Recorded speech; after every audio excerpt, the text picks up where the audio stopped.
Hello सभी दोस्तों का मेरे चैनल पर स्वागत है आप सभी का। मेरा नाम अश्वनी भाटिया है। मैं आप सभी का हार्दिक स्वागत करता हूं। दोस्तों आज हम लोग बात कर रहे थे कि किसी भी वेबसाइट को रिस्पॉन्सिव कैसे बनाते हैं। बहुत लोगों की कमेंट आए थे मेरे पास और मुझे सब दोस्तों ने, सब आप दोस्तों ने, आप फ्रेंडों ने, सबों ने मुझे एक ही बात कही थी कि आप एक ऐसा ट्यूटोरियल बनाइए जिसमें आप सिखाइए कि वेबसाइट को रिस्पॉन्सिव कैसे बनाया जाता है। तो दोस्तों हम शुरुआत करते हैं कि वेबसाइट को रिस्पॉन्सिव कैसे बनाते हैं। उससे पहले हम जान लेते हैं कि रेस्पॉन्सिव वेबसाइट होती क्या है। वो वेबसाइट जो अपना साइज हर स्क्रीन के हिसाब से एडजस्ट कर ले, उसमें फिट हो जाए, उसे हम रिस्पॉन्सिव वेबसाइट कहते हैं। या आप ये कह सकते हैं, a website that can be changeable according to the user device sizes like a mobile और अ टैबलेट। तो वो यूजर के डिवाइस के हिसाब से जो सेट हो जाती है उसे भी हम रेस्पॉन्सिव वेबसाइट कहते हैं। तो देखिए, रिस्पॉन्सिव वेबसाइट के लिए आपको कुछ चीजें सबसे पहले दिमाग में रखनी पड़ेंगी कि आपके पास, आप जो रिस्पॉन्सिव वेबसाइट बना रहे हैं उसमें आप किस साइज तक के डिवाइसेस को टारगेट करना चाहते हैं। हमारे पास बहुत साइज के डिवाइसेस होते हैं। एक मोबाइल की अगर आप बात करें तो मोबाइल में छोटे मोबाइल से लेके बड़े साइज तक के मोबाइल आते हैं। अगर आप टैबलेट की बात करें तो टैबलेट में भी छोटे टैबलेट से लेके बड़े टैबलेट तक आते हैं। अगर आप बात करें डेस्कटॉप में, छोटे डेस्कटॉप की साइजेस स्क्रीन रिजोल्यूशन से लेके बड़े बड़े स्क्रीन रिजोल्यूशन तक प्रोजेक्टर टाइप साइजेस आते हैं। तो दोस्तों मैं आपको एक बेसिक समझा देता हूँ, उसके बाद मैं समझ सकता हूँ कि आप लोग शायद ये चीजें खुद कर पाएंगे। और अगर आपको कोई डाउट हो तो आप मेरे कमेंट बॉक्स में लिख सकते हैं, मैं आपकी सहायता करूंगा उस चीज में। जिस प्रकार मेरे कुछ ट्यूटोरियल्स हैं उसमें मेरे से बहुत लोग प्रश्न पूछते रहते हैं, मैं सभी का अच्छे से जवाब देता हूँ। ऐसे ही आप भी मुझसे कुछ पूछ सकते हैं और मैं आपको उस चीज का आंसर दूंगा। तो दोस्तों हम चलते हैं आगे, कैसे रिस्पॉन्सिव वेबसाइट बनाते हैं। तो कुछ चीजें आपको मैं पहले बेसिक्स बता देता हूँ रिस्पॉन्सिव के लिए। सबसे पहले आप याद रखिए कि हम लोग बात करेंगे व्यू पोर्ट की। अब यार, ये व्यू पोर्ट क्या होता है? व्यू पोर्ट होता है जो डिवाइस को और जो आपने मीडिया क्वेरी लगाई है उसको सेट करता है कि अगर मैं कोई भी वेबसाइट पर रिस्पॉन्सिव बनाना चाहता हूँ और अगर मैंने उसमें मीडिया क्वेरी लगा दी। मीडिया क्वेरी होती है जिसके द्वारा हम साइज डिफाइन करते हैं, इस साइज से लेके इस स्क्रीन तक क्या साइज होता है। तो अगर मैं मीडिया क्वेरी लगा चुका हूँ और मैं व्यू पोर्ट नहीं लगाऊंगा तो क्या प्रॉब्लम आएगी कि मेरी वेबसाइट उस पर्टिकुलर मीडिया क्वेरी के साइज से स्केल नहीं होगी, उस मीडिया क्वेरी को रीड नहीं करेगी, उसके हिसाब से कैलकुलेशन नहीं सेट होगी। तो दोस्तों सबसे पहले आपको व्यू पोर्ट लगाना है जिससे कि आपकी वेबसाइट जिस साइज के हिसाब से आप डिफाइन करते हो उस साइज के हिसाब से डिफाइन हो जाए। उसके बाद हम लोग यूज करेंगे मिन विड्थ। मिनिमम विड्थ होता है, एक होता है मैक्सिमम विड्थ। तो ये मिनिमम विड्थ क्या करता है? दोस्तों मिनिमम विड्थ करता है कि कितने से ये चीजें स्टार्ट हो, कितनी विड्थ से लेके मेरा रेस्पॉन्सिव वेबसाइट बनना शुरू हो रहा है। जैसे मशवरे के तौर पर अब हम मोबाइल डिवाइस की बात करें तो इसमें लिख देते हैं 320। तो 320 से लेके 480 तक के जितने भी डिवाइसेस होंगे वो सारे टारगेट हो जाएंगे, जिसमें कि जो भी मोबाइल के साइजेस होते हैं। अब दोस्तों मैं आपको बता दूं, ये स्टैंडर्ड दे रखा है 320 480। As per my experience, as per my system, मुझे जो देखा है और आज तक जो मैंने किया है उसमें मुझे ऐसा लगता है कि यार 480 तक हमारी रिक्वायरमेंट फुलफिल नहीं हो पाती है, क्योंकि कुछ मोबाइल्स हैं जो बड़े साइजेस के भी आते हैं। तो मैं आप लोगों से कहूंगा भैया 600 तक टारगेट कर लो, क्योंकि साइज का कुछ पता नहीं है कौन सा मोबाइल किस टाइप पे बैठा हुआ। या तो आप ऐसा कर सकते हो, छोटे मोबाइल के लिए 320 480 कर लो, बड़े मोबाइल के लिए 480 से लेके 600 तक कर लो भैया, कौन मना कर रहा है आपको? ठीक है ना, ऐसा आप कर सकते हैं। अब ये जो लिखा जाता है, लिखा जाता है मीडिया के अंदर। मीडिया एक क्वेरी होती है जिसके अंदर ये सारी चीजें लिखी जाती हैं। ठीक है, तो ये है पूरी कहानी। तो अब हम रिस्पॉन्सिव वेबसाइट बनाना सीखते हैं। तो रिस्पॉन्सिव वेबसाइट को बनाने के लिए मैं HTML5 ले लेता हूँ भाईजान।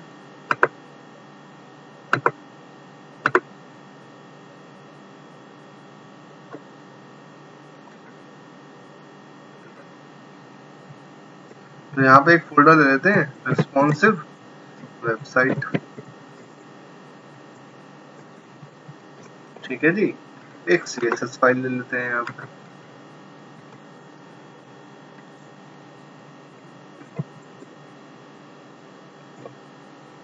अब मैंने आप लोगों को बताया था कि रिस्पॉन्सिव वेबसाइट बनाने के लिए सबसे पहले हम लोग व्यू बोर्ड लगाएंगे। तो व्यू बोर्ड में देख लेता हूँ ये कैसे लगता है। ठीक है, तो व्यू बोर्ड तो मैं यहाँ पे चला जाता हूँ W3 Schools पे। यहाँ पे जाता हूँ, ये कोड लगा देता हूँ वही कॉपी करके। ठीक है, तो ये हो गया भैया, व्यू बोर्ड लगा दिया मैंने। ये मैं अपना टाइटल दे देता हूँ रिस्पॉन्सिव। इसके बाद जी आप अपने कंटेनर्स बना सकते हैं।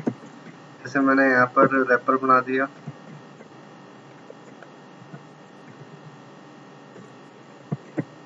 ठीक है जी। इसके बाद मैंने यहाँ पे हेडर बना दिया, इसको आईडी दे दी मैन। यहाँ पे मैंने नेव टैग लगा दिया, नेव आईडी दे दी। यहाँ पे मैंने एक सेक्शन टैग लगा दिया, इसमें आईडी दे दी कौन, और इसको बंद कर दिया। यहाँ पे कंटेनर बनाया, इसको आईडी दे दी C1 और यहाँ पे इसको बंद कर दिया।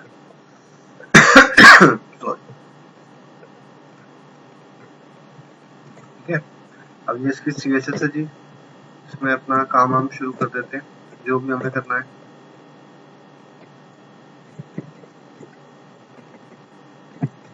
1000 बिट ले ली, 800 ले लिया, बैकग्राउंड ले लिया, हाइट ऑटो ले लेंगे बाद में। अब ये देख लेते हैं कंटेनर आ रहे नहीं आ रहे। इसके बाद हम मार्जिन भी इससे भी कर सकते हैं। हेडर में हमने क्या आईडी दी थी, बैन दी थी, और बैनर दे देते हैं।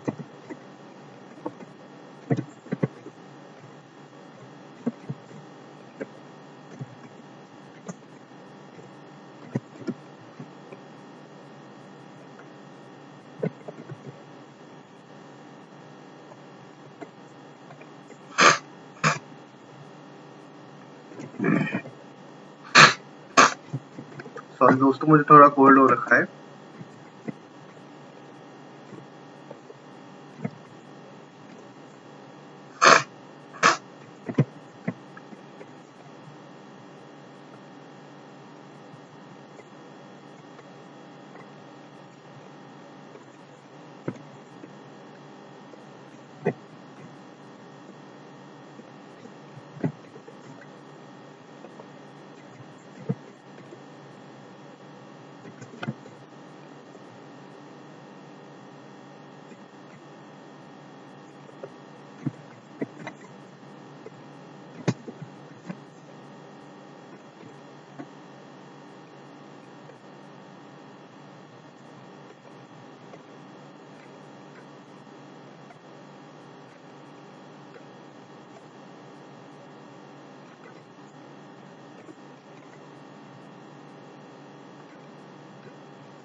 अब वाली में इसकी हाइट ऑटो कर सकता हूँ।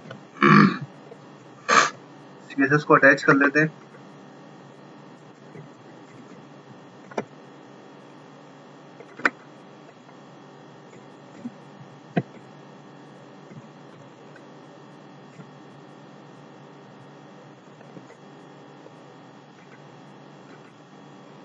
देखिए दोस्तों, कंटेनर्स आ चुके हैं सारे।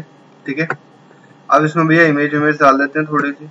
गूगल पे चले जाते हैं, बैनर उठा लेते हैं। बैनर सपोज टू भी हम ले लेते हैं वेब का। ठीक है,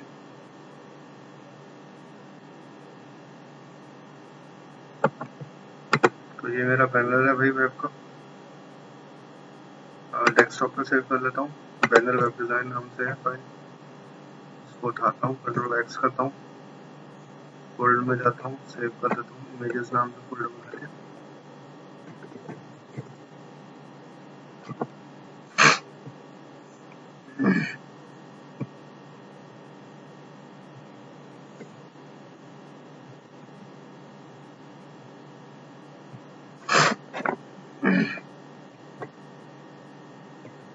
मैं हाइट आ गई है, हटा देता हूँ, कंट्रोल कर लेते हैं। वैसे तो आप फोटोशॉप से काट के लेके आइएगा इमेज को, मैं अभी समझा रहा हूँ तो मैं यहीं से सेट करता हूँ।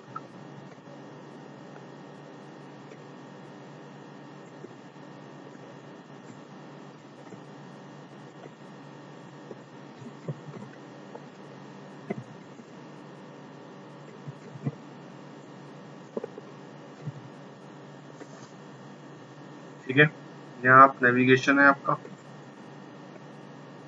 तो प्रॉपर्टीज ले आता हूँ यहाँ से,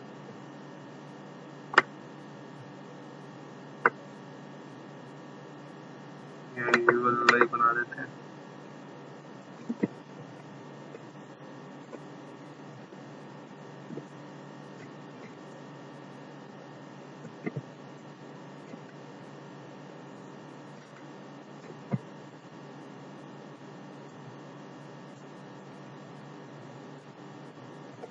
ठीक है जी, अब इसको कस्टमाइज कर देते हैं। कस्टमाइज करने के लिए हम लोग यहाँ पे गए, लिखा नैब के अंदर जो लाइन आ रही है उसको फ्लोट लेफ्ट करते हैं भाई,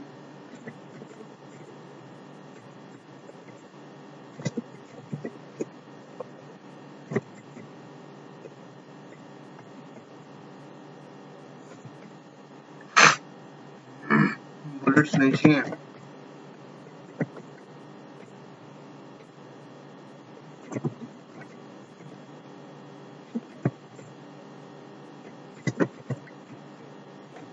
ठीक है जी, और इसके अंदर कुछ कंटेंट वंटेंट डाल देते हैं, जस्ट कुछ डाल देते हैं।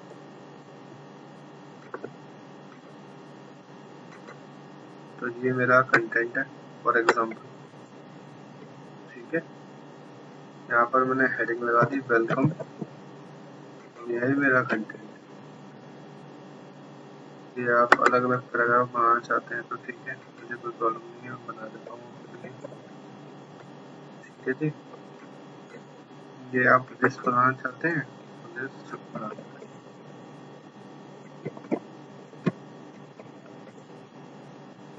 ठीक है दोस्तों, अब हम रेस्पॉन्सिव वेबसाइट बनाना सीख। चलो दोस्तों आगे बढ़ते हैं रेस्पॉन्सिव की तरफ। रेस्पॉन्सिव के लिए अब हम क्या करेंगे दोस्तों, ये हमने कर दिया अपना काम, देख लेते हैं अभी लेआउट आया नहीं है आपसे पहले, फिर दुख बनाते हैं उसको रेस्पॉन्सिव। सब सेट है, सब सेट है, और रेस्पॉन्सिव बनाना है। सबसे पहले @media स्क्रीन एंड मिन विड्थ कितनी है अभी 320 बताया था, मैक्सिमम विड्थ कितनी है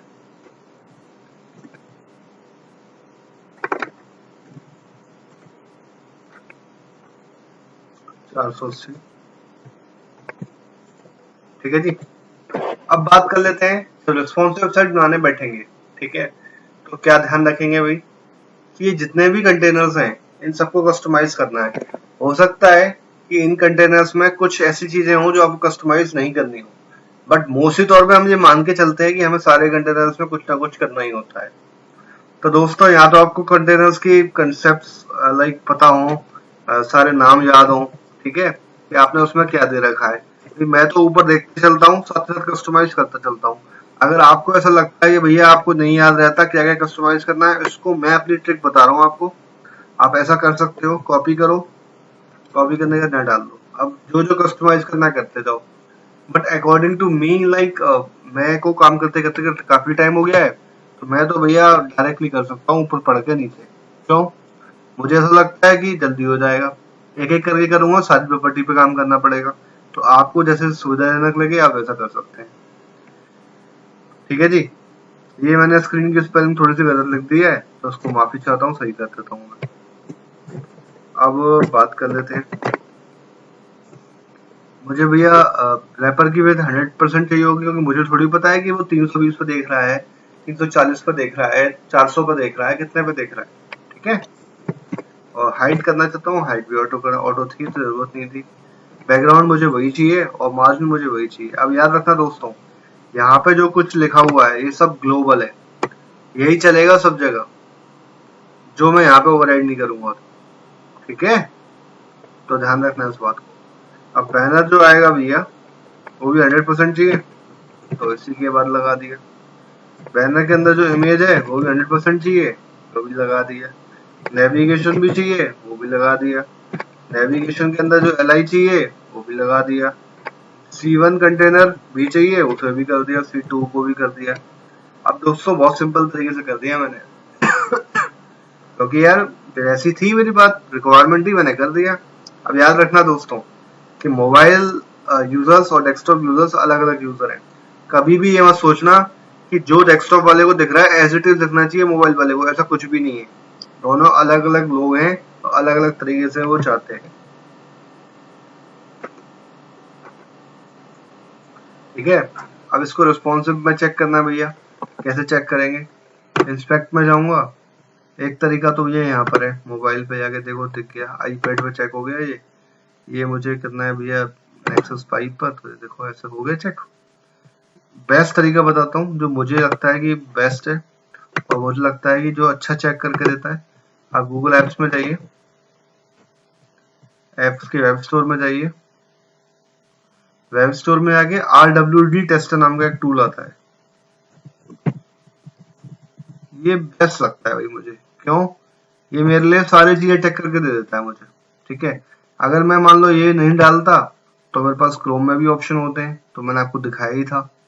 नहीं तो मैं भैया फायरफॉक्स में चला जाता, control shift and short form में चेक करने के लिए, उससे भी चेक कर सकता था। इससे फायदा क्या है भैया, ये आ गया टूल, आके बाद ये यहाँ पे आइकन आ गया इसका। भाई किस डिवाइस पे आपको चेक करना है, आपको मान लो फॉर एग्जांपल अभी तो हमने टैबलेट के लिए काम किया नहीं है, तो हम मान लो पोर्ट्रेट पे चेक करेंगे। जाहिर सी बात है, पोर्ट्रेट मतलब सीधा। अब देखो उसकी वाट लग गई पेज की, क्यों भाई? कंटेनर की हाइट तो उतनी आई, तुमने तो बस वो सेट कर दिया। तो एक काम करते हैं, सबके लिए हाइट ऑटो ही कर देते हैं यहाँ पर। इससे क्या हुआ, डिवाइस अपने तरीके से कंट्रोल हो गए देखो सारे। ठीक है, अब नेविगेशन मैंने हॉरिजॉन्टल की जगह वर्टिकल कर दिया। और यहाँ बटन भी लगाऊंगा मैं। बटन लगाने के बाद उस पर क्लिक करूंगा तो नेविगेशन खुलेगा भी, वो अभी मैं करके दिखाता हूँ आपको। ठीक है, इससे पहले आप भी समझ लिए कितना सिंपल था रिस्पॉन्सिव करना।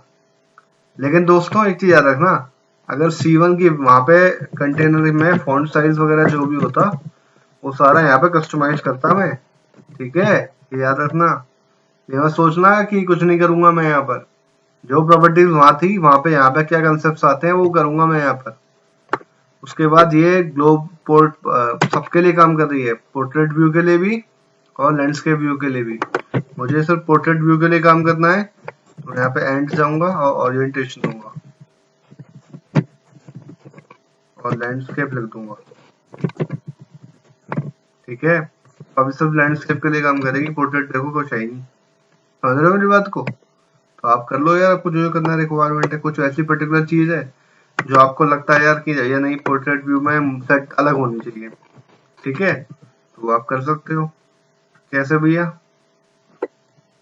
दोनों के लिए हो गया, मैंने कहा कि एक पोर्ट्रेट व्यू के लिए अलग चाहिए,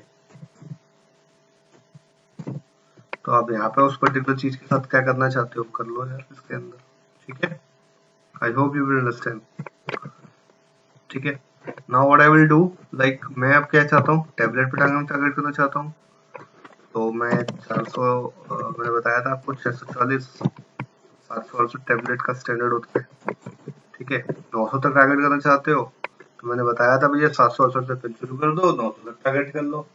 अब टैबलेट में हम चाहते हैं C1 C2 की विड्थ 50% हो जाए। ठीक है, दोनों का फॉन्ट साइज दे रहे, दोनों की विड्थ 50% हो जाए।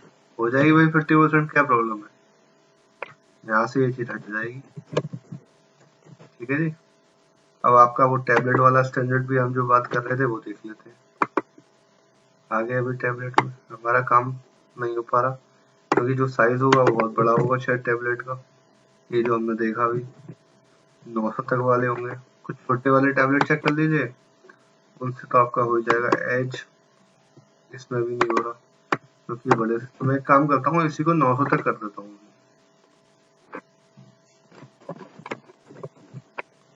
अब देखते हैं कैसे नहीं होते। ठीक है, और यहाँ पे गए, हम देख लीजिए हुए। ठीक है, अब हम क्या करते हैं भैया, आपको नेविगेशन बता देते हैं। अब भाई नेविगेशन के लिए मैं क्या करूंगा, यहाँ पे एक एक्स्ट्रा नेविगेशन का वो बता देता हूँ मेन्यू। ये आप नाम वाम चेंज कर लीजिएगा अपने तरीके से। मैं यहाँ पर एक और बॉक्स बना देता हूँ जिसमें लिख देता हूँ मेन्यू। यहाँ पे आप आइकन लगाना चाहते हो आइकन लगा लो, मुझे कोई प्रॉब्लम नहीं है। यहाँ पे कोई पर्टिकुलर आईडी लगा के आप रिस्पॉन्सिव इसको कस्टमाइज कर सकते हो। तो मैं यहाँ पे गया, यहाँ पर मैंने सारे जो भी मेरे जो मेरी एक्स्ट्रा आईडी लगी हुई है, ठीक है, उसको डिस्प्ले नन कर देता हूँ। हट गई वो आईडी, दिखेगी नहीं मोबाइल डिवाइस पे। यहाँ पे आया, मैंने कहा जो मेरी एक्स्ट्रा आईडी है वो दिख जाए। उसके तो मेन्यू लगाना है तो बैकग्राउंड इमेज लगा लो या फॉन्ट ऑप्शन लगा लो, मैंने मेन्यू लिख दिया है, ठीक है।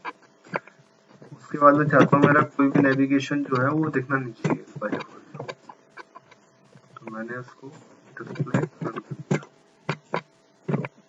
तो आप देखोगे भाई नेविगेशन दिखेगा नहीं। कोई लैंडस्केप की जगह पोर्ट्रेट कर लेते हैं, ठीक है जी, और देख लेते हैं, ठीक है जी, नहीं दिख रहा। और वो बड़ा साइज था, वो 600 तक वाले साइज में होगा पोर्ट्रेट। तो देखो अब इस पर क्लिक करके नेविगेशन खुल भी जाना चाहिए। तो दोस्तों मैं jQuery लाइब्रेरी का कोड ले लेता हूँ, ठीक है, और फिर jQuery लगेगी उस पर क्लिक करके खुलने वाली।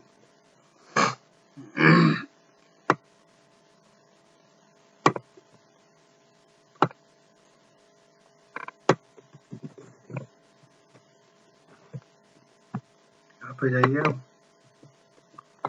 लगा लीजिए, अब इस पर क्लिक किया, jQuery के लिए डॉलर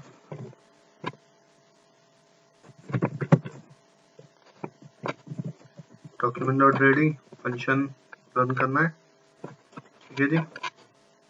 फंक्शन रन करने के बाद क्या करना है जी, मैं किस पर क्लिक करूं, मैं एक्स्ट्रा पे क्लिक करूं, क्या करूं क्लिक, क्या रन करे फंक्शन।